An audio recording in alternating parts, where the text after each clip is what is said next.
vocês o componente falar. Para introduzir o nosso assunto, escolhemos o texto de Romanos, capítulo 10, versículo 13 a 15. Aquele que invocar o nome do Senhor será salvo. Como, porém, invocarão aquele em que não creram? E como crerão naquele de quem nada ouviram? E como ouvirão, se não há quem pregue? E como pregarão, se não forem enviados? Como está escrito, quão formosos são os pés dos que anunciam coisas boas. Queremos começar falando o que é homilética. É uma ciência cuja arte é a pregação e que busca como resultado o preparo de um sermão bem elaborado e apresentado. Origem da palavra. Homilética é palavra de origem grega, homiléticos, que é o ato de pregar sermões, homílias, de falar elegantemente na oratória eclesiástica. É a arte de pregar sermões ao público. Pregação. A pregação, de maneira simples, é falar um sermão, é fazer uma prédica, do latim, pregatione. O objeto da pregação. O objeto da pregação é a palavra de Deus. Toda pregação precisa ser bíblica. E digo mais, cristocêntrica. Então podemos afirmar que pregação é a comunicação ou transmissão oral da verdade divina com a finalidade de persuadir os ouvintes. Pregar é anunciar a salvação de Deus em Jesus Cristo. A base da mensagem ou o seu fundamento é a palavra de Deus, a verdade divina que precisa ser proclamada, pregada e não discutida. A mensagem é o Evangelho, a boa notícia, em sua plenitude, a salvação e os princípios do reino de Deus. O valor da pregação. A pregação é coisa importantíssima na história da igreja. Deus usou os profetas na velha dispensação e os apóstolos na nova dispensação. Da reforma até os nossos dias, temos tido pregadores que têm abalado a sua época. A pregação deve ocupar o centro do culto, isto é, o espaço mais importante do culto. Por meio da pregação, a graça de Deus se manifesta sobre a vida dos homens. Como crerão se não há quem pregue? Se a pregação é tão importante, quem prega deve aprender como melhor se preparar para transmitir a mensagem de Deus. Para isto, precisa estudar a homilética e, desta forma, conhecer a arte da homília. A eficácia da pregação. A pregação depende principalmente da obra do Espírito, que ocorre em 3 instâncias: na preparação do sermão, na entrega da mensagem e na recepção da mensagem por ocasião da pregação. A eficácia da pregação depende da capacitação do Espírito para a tarefa. É o Espírito Santo quem confere poder à pregação. A eficácia da pregação depende da ação iluminadora do Espírito Santo na preparação do sermão e da unção do Espírito na entrega da mensagem. O pregador. O pregador ele é o agente da pregação. Eu poderia dizer que ele é o cooperador do Espírito Santo no momento da pregação. A palavra grega correspondente a pregador é kerix, que quer dizer arauto. A eficácia da pregação com relação ao pregador. Diante disso, o pregador deve consagrar-se, estudar a mensagem e as qualidades do bom pregador. Para que a verdade divina seja transmitida com resultados, é necessário para o pregador ter íntima comunhão com Deus, ser cheio do Espírito, ter certeza do seu chamado. quando se sabe para que Deus o chamou, se tem autoconfiança para cumprir o seu propósito. Ter vida de oração, ser ele mesmo, nada de imitação. Exemplo, Davi rejeitou as armas de Saul na sua luta contra Golias, porque não sabia manejá-las, preferiu as suas, ainda que simples. Pregando com propósito. Qual é o alvo da pregação? O alvo da pregação é salvar ou é edificar os ouvintes. Conforme o propósito de sua mensagem, ela será evangelística, onde traz um apelo para a salvação, busca a salvação dos não regenerados, será doutrinária, edificação do corpo de Cristo, que é a igreja, e instruir a igreja, ou confortadora, devocional, onde busca imprimir força, fé, graça e consolo aos corações turbados. Ou ética, busca o aperfeiçoamento da conduta cristã. Missionária, busca despertar novos apaixonados por missões. Pastoral, busca levar orientação à igreja em momentos específicos. O pregador deve manter um equilíbrio, não caindo em extremos, isto é, só pregando um tipo e esquecendo-se de outros. Pregando com postura. A postura do pregador à frente do trabalho tem muita importância.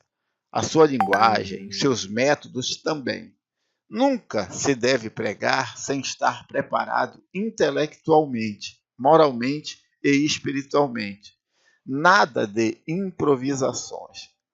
O que falamos no púlpito marca de tal modo a vida dos ouvintes que o pregador tanto pode ajudar na restauração de vidas, como prejudicar os que atravessam crises e precisam de todo carinho e brandura.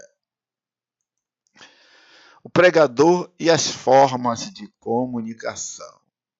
Pregar o evangelho é comunicar as boas novas ao mundo. É ensinar as verdades divinas através da comunicação. E comunicação é o resultado da interação de 3 elementos básicos: emissor, mensagem e receptor. Para se comunicar, o pregador pode fazer uso de diversos veículos de comunicação e também de uma variedade de modos ou métodos de comunicação. Alguns tipos de comunicação. Então temos a comunicação sonora, a comunicação visual, a comunicação olfativa, a comunicação gustativa e a comunicação tátil. Desenvolvendo um bom sermão. Oração, fundamento imprescindível para o pregador. Como começar e terminar um sermão? No que se refere à pregação no púlpito, não fugir desta regra, começar e terminar com oração. No que se refere à construção do sermão, antes de ser pregado, não fugir desta regra, começar, prosseguir e terminar com oração. 3 passos iniciais para se desenvolver um bom sermão. Primeiro, cada sermão será diferente do outro. Varia de acordo com os objetivos da mensagem e o material à disposição. 3 passos iniciais para se desenvolver um bom sermão. Cada sermão será diferente do outro. Varia de acordo com o objetivo da mensagem e o material à disposição. A primeira coisa é saber o que se quer pregar. Muitos sobem no púlpito sem saber o que realmente querem falar para a comunidade. Precisa-se conhecer a realidade da igreja e seu contexto social.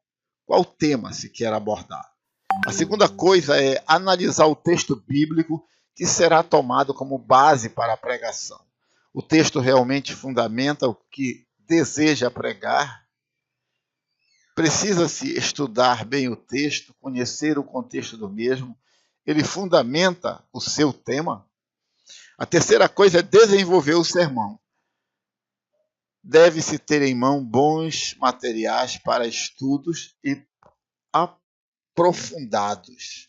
Exemplo, Bíblias de estudo, comentários bíblicos, livros que abordam o tema proposto e etc.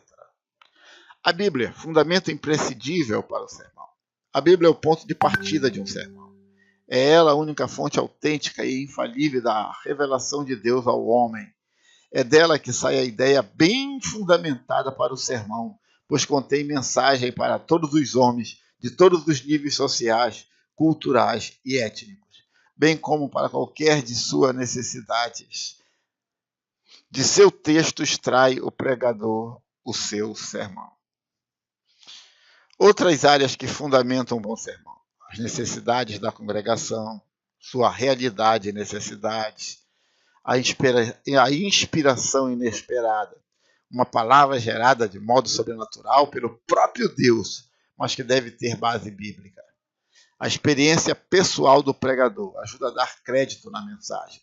Um planejamento ou plano de trabalho dá direção à igreja. Construindo o sermão. Divisões do sermão. Um sermão bem organizado, dividido corretamente com linhas claras e definidas, é preferível a um que divague por toda a Bíblia e aborde vários pontos teológicos. Para facilitar a exposição da mensagem, adotam-se divisões na construção do sermão. Um sermão é dividido da seguinte maneira: introdução, transição, título, nome que se dá à mensagem. Divisões do tema. O título 1 deve estar ligado ao título da mensagem, subtítulo deve estar ligado ao título 1, título 2 deve estar ligado ao título da mensagem, subtítulo deve estar ligado ao título 2, título 3 deve estar ligado ao título da mensagem e a conclusão. O pregador e o púlpito. A duração do sermão. O decoro no púlpito. Cuidados que o pregador deve ter no púlpito. A sua apresentação pessoal, ao assentar-se, com relação aos companheiros, ao mostrar fraquezas morais e espirituais do auditório. Aceite com naturalidade considerações dos elogios que lhe forem dirigidos, não dando respostas chocosas ou repreensivas. O que não se deve fazer no púlpito? Jamais levar suas dúvidas para o púlpito. Nossa missão é compartilhar a fé e nunca abalar a fé dos ouvintes. Olhar várias vezes no relógio. Se mover demasiadamente. Pregar com as mãos no bolso. Assentar-se de maneira deselegante, pernas abertas, braços estendidos para os lados, pernas cruzadas com o joelho elevado. Mexer-se ou coçar em demasia, como se estivesse em um lugar privativo. Ficar ajeitando as calças, como se estivessem caindo, com um olhar voltado para o teto, para a Bíblia ou qualquer outro lugar que não o auditório. Ficar preso aos bolsos do sermão. Preencher espaço com améns e aleluia de maneira descabidas. Não inclua no sermão testemunhos absurdos para explorar a sensibilidade ou emoção dos ouvintes. Dá murro no púlpito. Tipos de sermões, temático ou tópico. Vantagens ao elaborar um sermão temático. Desvantagens ao elaborar um sermão temático.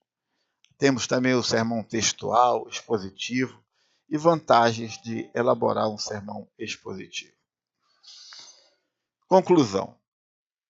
A origem da palavra, os primeiros cristãos, o segundo século, o Renascimento e a Reforma, a pregação e a retórica, o uso da voz e a fala em público, o uso excessivo ou descuidado do órgão fonador, expressão corporal, a expressão do rosto. Evite nervosismo, podem tirar a voz, pode tornar o corpo rígido e atrapalhar a respiração. A postura emocional é fundamental.